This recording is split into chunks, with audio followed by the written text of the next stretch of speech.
Alors, ce projet proposé pour la Blue Project Foundation est un projet sur lequel je travaille depuis quelques mois, en fait, qui était le point de départ. En fait, ce projet était une photo sur laquelle je suis tombé en faisant des recherches sur les hallucinations collectives.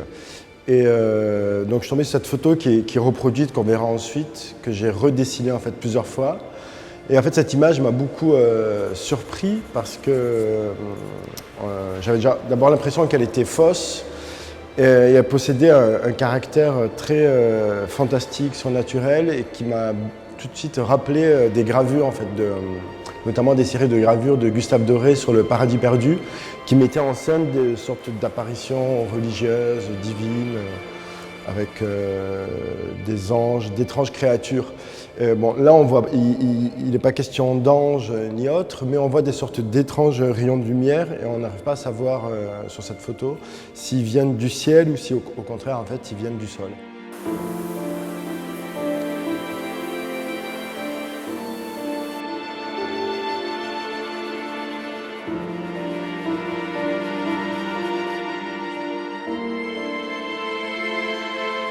Et donc, en faisant des petites recherches, je me suis rendu compte que cette photo a fait la une du Los Angeles Times en 1942 et qu'ensuite cette photo a été retouchée plusieurs fois. Toutes ces transformations, tous ces changements, en fait, lui ont donné un caractère fantastique et elle a créé une sorte de légende et elle a généré énormément d'histoires presque surnaturelles. Et donc, du coup, ce document m'a intéressé parce que c'est des choses sur lesquelles je travaille, c'est-à-dire comment un événement peut être perçu de manière différente et de placer les choses à la lisière du fantastique, du surnaturel ou du scientifique. Et d'ailleurs, un événement, selon les époques, selon le contexte donné, va être perçu soit d'une manière complètement magique ou au contraire va être expliqué. Mais tout cela va générer des mythes. Certaines fois, les mythes vont être en avance sur les explications scientifiques. D'autres fois, ça va être le contraire. Et c'est tout ce jeu-là qui m'intéresse.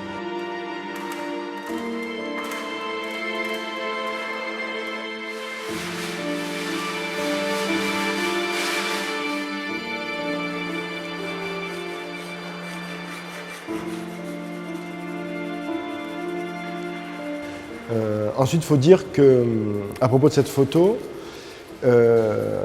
pour raconter l'histoire rapidement, donc, cet événement est appelé comme la bataille de Los Angeles ou la grande bataille de Los Angeles. En fait, durant la nuit, dans un contexte de stress extrême, parce qu'on est 3 semaines après les attaques de Pearl Harbor, donc en fait, l'armée américaine est presque en attente, en fait, elle scrute le ciel et ils craignent une attaque. Et tout d'un coup, il y a une sorte de fausse alerte à cause de lumière ou on ne sait trop quoi, ou un avion de touristes qui serait égaré. Et il y a toute une attaque qui s'ensuit, des milliers d'obus sont tirés, mais au final, rien n'est touché. C'est une sorte d'attaque dans le vide, presque d'hallucination collective. Donc la photo célèbre, en fait, immortalise ce moment où les lumières de l'armée, en fait, tentent d'isoler une forme et tirent cette forme. Et donc le matin, on se rend compte que rien n'a été touché malgré les milliers d'obus. Il y a eu 2 morts de crise cardiaque, des retombées, des dégâts. Et ensuite, la photo est republiée quelques jours plus tard. Et là, en fait, elle est retouchée par un artiste, journaliste.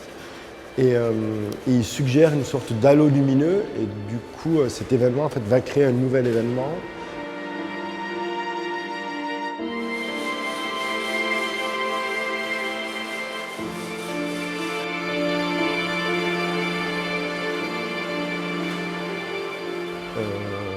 Qui va inspirer et créer une sorte de mythe ufologique d'OVNI autour de cette soirée-là, en fait. Et donc, c'est toutes ces interprétations-là, en fait, qui m'ont beaucoup intéressé et que j'ai mis en scène dans une sorte d'installation un peu assez lyrique où je pars, en fait, du fond de cette photo, d'une sorte de ciel très chargé, gris.